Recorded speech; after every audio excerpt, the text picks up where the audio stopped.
आव्हाड साहेब, खरं तर ईव्हीएम संदर्भातला उद्या रॅली तुमची पाहायला मिळणार आहे इंडिया आघाडीची, त्याचबरोबर बैठक देखील इंडिया आघाडीची. नाही, ईव्हीएम संबंधीचा एक मोर्चा आणि एक लोकसंमेलन आयोजित केलं आहे नागपूरमध्ये.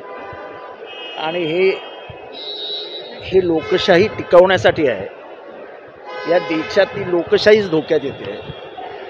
एकीकडे वन नेशन वन इलेक्शन येत आहे आणि दुसरीकडे महाराष्ट्रात ज्या पद्धतीने मतदान प्रक्रियेमध्ये सावळा गोंधळ झाला, हा सावळा गोंधळ असाच पुढे ठेवला आणि वन नेशन वन इलेक्शनवर आपण आलो तर नेशन राहील ना इलेक्शन राहील. म्हणजे भारताचं 47 साली मिळालेलं स्वातंत्र्य हे हिटलरच्या हुकुमशाहीमध्ये कधी बदलेले हे देशातल्या लोकांनाच समजणार नाही.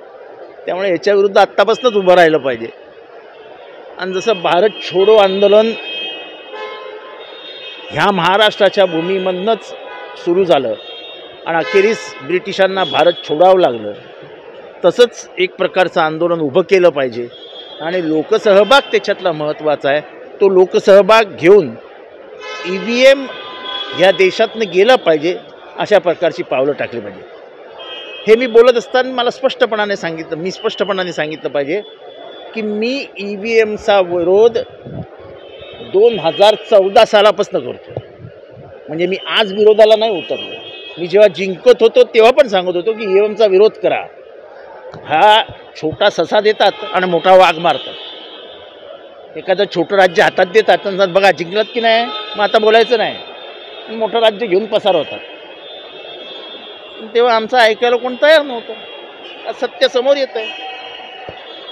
मी साधा सांगतो, 17A नंबरचा फॉर्म आहे, तो तुम्ही 45 दिवसानंतर असं सांगता. आमचं म्हणणं उद्या द्या ना 17A फॉर्म. 17A फॉर्म जर व्यवस्थित मोजणी केली तर मोजणी खरी का खोटी एका मिनिटात समजेल.